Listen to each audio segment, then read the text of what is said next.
Hello friends, welcome to my YouTube channel. ఇవాళ మనం discuss చేసుకునే విషయం ఏంటంటే Donald Trump and Iran president మధ్య ఉన్న కాన్ఫ్లిక్ట్ గురించి మనం మాట్లాడుకోబోతున్నాం.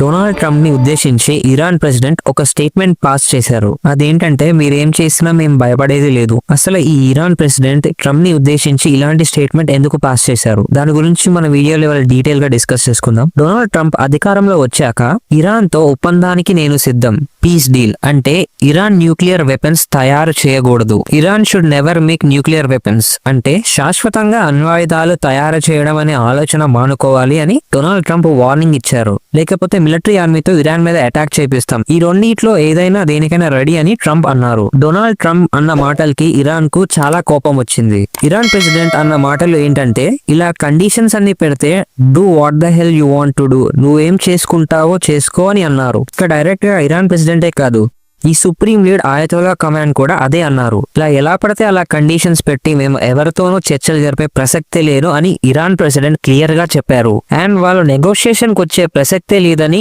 ఇరాన్ ప్రెసిడెంట్ అయినా ఇరాన్ సుప్రీం లీడర్ అయినా ఒకే మాట చెప్తున్నారు. వాళ్ళు ఏం చెప్తున్నారంటే, మేము ప్రపంచంతో దూరంగా ఉండాలి అని ఏం కోరుకోవడం లేదు, మేము ప్రపంచంతో కలిసి ఉండాలని కోరుకుంటున్నాము. కానీ డిగ్నిటీ లేకుండా, సెల్ఫ్ రెస్పెక్ట్ లేకుండా మాత్రం అవమానిస్తుంటే మేము మాత్రం ఇలా చూస్తూ ఊరుకోలేము, మా సెల్ఫ్ రెస్పెక్ట్ ని కోల్పోయి కూర్చోలేము. ఇంకా ట్రంప్ ఇరాన్ సుప్రీం లీడర్ కి ఒక లెటర్ రాశారు. అండ్ ఆ లెటర్ అనేది ఇమిరేట్స్ డెలిగేషన్ నుంచి పంపించారు. కానీ ఆ లెటర్ అనేది ఈ సుప్రీం లీడర్ ఆయతోలా ఖమేనీకి రీచ్ అవ్వలేదు. ఇంకా ఇరాన్ ప్రెసిడెంట్ ఏమో do what ever you want, I don't care అనే స్టేట్మెంట్ అనేది పాస్ చేశారు. ఇంకా ట్రంప్ ఇప్పుడు ఏం చేస్తారు? ఇంకా డొనాల్డ్ ట్రంప్ మాక్సిమం ప్రెజర్ అనేది ఇరాన్ మీద పెట్టడానికి ట్రై చేస్తారు. డొనాల్డ్ ట్రంప్ ఎలా అయినా ఇరాన్ తన కంట్రోల్లోకి తెచ్చుకోవాలని అంటున్నారు. కానీ ఇక్కడ ట్రంప్ కు అర్థం కావాల్సిన విషయం ఏంటంటే, ఇరాన్ అంటే ఉక్రెయిన్ కాదు. ఇరాన్ కు ఉక్రెయిన్ కు చాలా డిఫరెన్స్ ఉంది. ఉక్రెయిన్ ఏమో డైరెక్ట్ గా అమెరికా అండ్ యూరోప్ పర్మిషన్ తో రష్యా లాంటి బలమైన దేశంపై యుద్ధానికి దిగింది. ఇక్కడ అమెరికా అనేది పర్మిషన్ ఇవ్వకపోతే విలవిల్లాడే పరిస్థితి ఉక్రెయిన్ది. ఇంకా దీనికి సిమిలర్ గా ఇరాన్ అనేది ప్రమాదకరమైన వెపన్స్ ని తయారు చేసే దేశం అని అందరూ అంటారు. అండ్ దాన్ని ఒక న్యూక్లియర్ పవర్ అని కూడా అంటారు. కానీ ఇక్కడ అసలు విషయం ఏంటంటే, ఇది చాలా స్ట్రాంగ్ నేషన్. ఇస్లామిక్ ప్రపంచంలో ఇరాన్ కు హెల్ప్ చేసే వాళ్ళు చాలా మంది ఉన్నారు. కానీ ఇరాన్ కు రెండు వైపులా, ఎడమ వైపు కుడివైపు రెండు స్ట్రాంగ్ దేశాలు అనేవి హెల్ప్ చేయడానికి సిద్ధంగా ఉన్నాయి. ఒకటేమో చైనా, రెండేమో రష్యా. ఈ రెండు దేశాలు ఇరాన్ కు గట్టి సపోర్ట్ ఇస్తున్నాయి. ఇక్కడ ట్రంప్ రష్యాకి, పుతిన్ కి ఫేవర్ గా మాట్లాడుతున్నారు. Beijing, the capital of China, ఈ చైనా అనేది ఒక 3 నేషనల్ సమ్మిట్ ని ఆర్గనైజ్ చేసింది. ఈ న్యూక్లియర్ ఇష్యూ గురించి ఇరాన్ అండ్ రష్యాతో డిస్కస్ చేయడానికి ఈ సమ్మిట్ అనేది చైనా ఆర్గనైజ్ చేసింది. ఈ సమ్మిట్ కి Russia, China and Iran leaders అనే వాళ్ళు పార్టిసిపేట్ చేస్తున్నారు.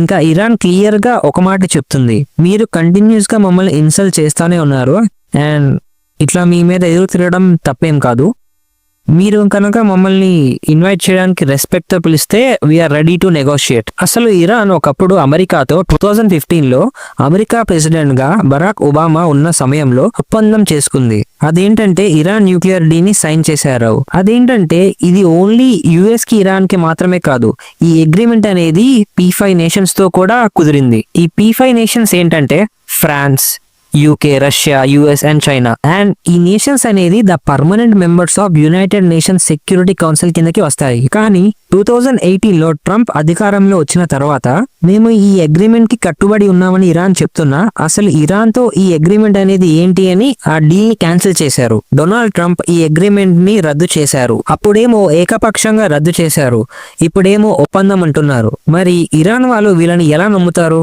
అంతకు ముందు జెలెన్స్కీ, తను యుక్రెయిన్ కి ప్రెసిడెంట్, తనని ఆహ్వానించి చర్చలు జరుపుకుంటున్న టైంలో డొనాల్డ్ ట్రంప్ అతన్ని అవమానించారు. అండ్ మళ్ళీ జెలెన్స్కీ యుక్రెయిన్ సహాయం కూడా నిలిపేశాడు, ఇంటెలిజెన్స్ షేరింగ్ కూడా ఆపేశాడు. ఉక్రెయిన్ పైన అటాక్ చేస్తూనే ఉండి ఈలోగా మళ్ళీ ఉక్రెయిన్ తో చర్చ జరిపాడు.